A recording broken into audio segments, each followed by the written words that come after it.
How to stay unstuck. Welcome back. This is the last video in this series about getting unstuck, and I want to start with something that might sound strange at the end of a series about getting unstuck, and that is that you will definitely get stuck again. Not maybe, guaranteed. I know this from personal experience and from professional experience too, working with hundreds of people over the years. So somewhere in the next few months, that familiar feeling of being stuck will come back. The avoiding, the heaviness, that thing on your to-do list that you never get to, and you will try to avoid it again. And that stuck loop will start again. And by the way, if this is the first video you're watching, the full playlist is available in the links below, so you can start from video 1. This is video 5. What might also happen is that you will only notice that you are stuck after a few weeks, hopefully after a few days. Maybe your week got a bit busy, that session you planned got skipped, and when you look at your calendar, that guilt and disappointment kicks in. It feels like you're failing. So what are we supposed to do when that happens? In this session, I want to give you two things. One, a role that helps you change how you respond when you get stuck again, and a practical way to notice when you start drifting back into the stuck loop. Because the earlier we can catch you, the earlier and the easier it is to escape. And at the end, I'll tie those together into a simple plan, a 4-step comeback plan. Come back from being stuck. Okay, one more thing before we start. If you want to see exactly where and how you are stuck, there's a free assessment link below, the RUT diagnostic, RUT. More about that at the end. So let's start with the role. You are the observer and the giver of meaning in your life. Now, that sounds super philosophical, but if I unpacked it a bit by bit, you will see that it's actually very practical. When you drift into stuckness again, and when you're properly stuck again, two things happen. You observe something, you see something, and you give that something meaning. So it helps if you do the following. Ask yourself, what am I observing externally? What actually happened? So I skipped a session twice this week. That's an observation. And then what am I observing internally? So two things. I feel flat. I feel resistance. Those are also observations. So you observe externally and you observe internally. And then without noticing it, you assign meaning to those observations, the external and the internal. And the meaning usually sounds something like this. I'm lazy. I'm a failure. I can't do this. I knew this wouldn't last. Here it is again. I should have done this. I should have known better. I should now do this. Because I skipped it, it means I'll never build my business. I'll never get healthy. I'll never change, etc., etc. So just listen to what happened there. You observed a skipped session and you turn that into a verdict about who you are and about your future. So we touched on this earlier in the series as well. So when you come to those conclusions, they feel like facts. They're not facts. They are meanings that you assigned. And you usually assign them unconsciously without meaning to, without intention. And a conclusion about yourself, a verdict, it has an impact that a fact can never have. A fact leaves you free to act. A verdict closes the case. If I'm lazy, why reschedule? If it was never going to last, why go back? The verdict doesn't describe you quitting. The verdict actually does the quitting for you and allows you to go back into hiding, not pursuing what you actually want. So what I'm inviting you to do today is to do what you did unconsciously, but consciously.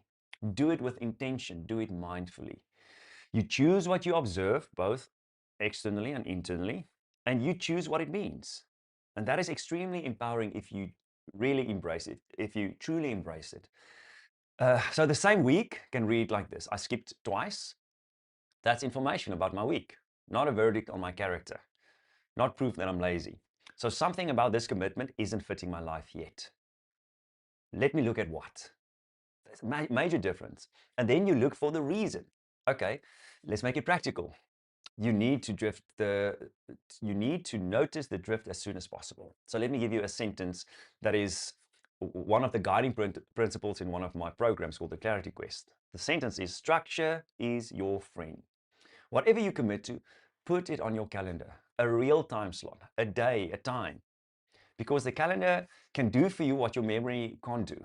When you skip that time slot, that booking, that appointment, you can see that you skipped it. And that drift becomes visible while it's one session, not a whole season of sessions. And then the move. When you skip it, don't let it go. Reschedule it. That's the whole discipline. Skipping is allowed, especially when there's a valid reason, but it doesn't just vanish, it moves.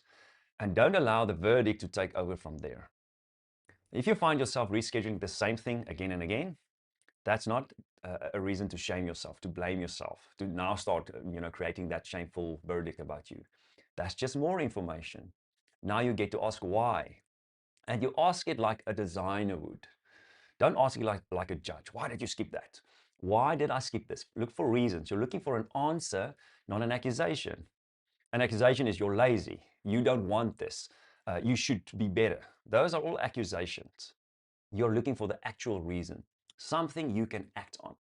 So instead of judging it, you design it. So in my experience, it usually comes down to one of three things.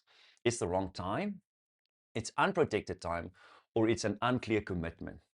Almost every skipped week comes down to one of those, or maybe sometimes a combination.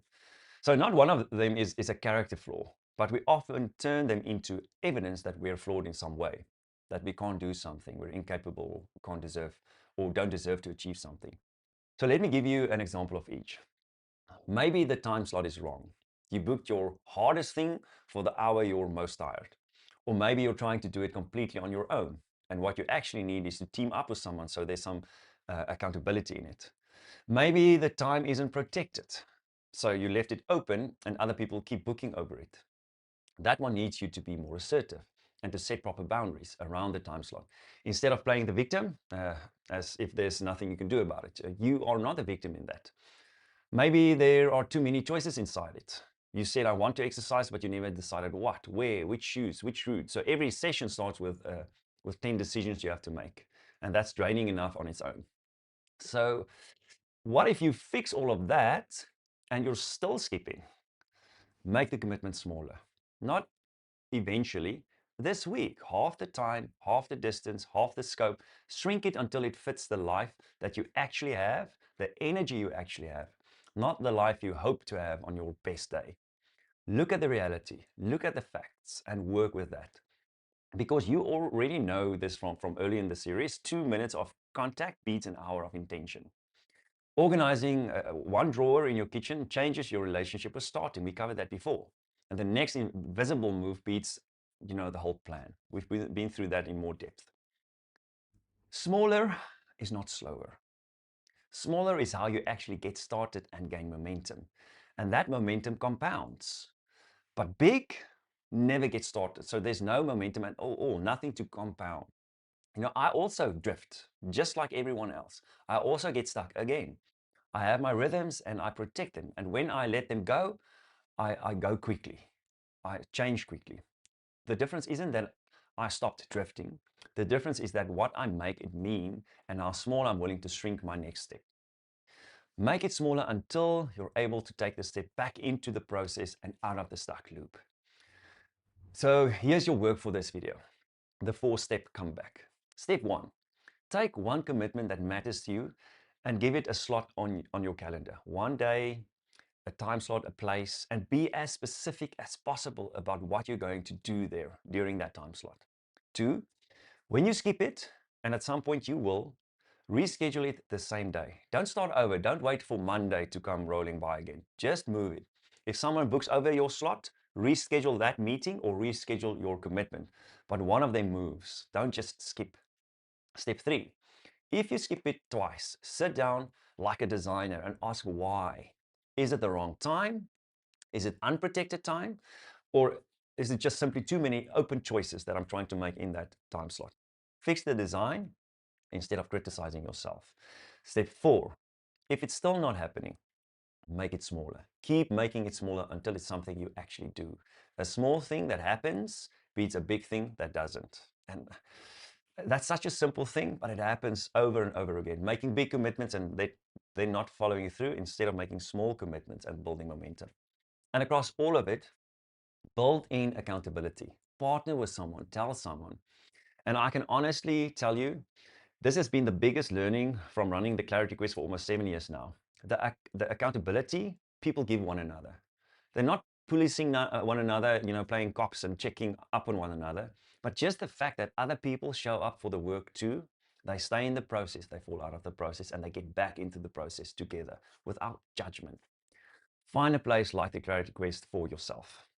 And through all of these steps, watch what you make things mean. You are the observer and the giver of meaning. A skipped session is information about the design of your week. It is not a verdict about who you are as a person. That's it. That's the series. That's the loop that keeps you stuck. What you're really avoiding, how to start when it's too much or hard to choose, and then how to come back when you get stuck again. I think I mentioned all 5 there. Um, the skills that help you implement all of the previous ones is actually this video, how to get back into the process. If you want to understand your own stuckness better, take the rut diagnostic. It's a free assessment link below. It shows you where and how you are stuck and gives you insight on how to move out of it. If this series helped you, subscribe and stay close. There's a lot more coming. And while you're here, this is video 5. And if there's something you'd like me to make a video about, put it in the comments. If it's something I know something about, I will create something for you sometime. Thank you so much. See you in the next one. Bye-bye.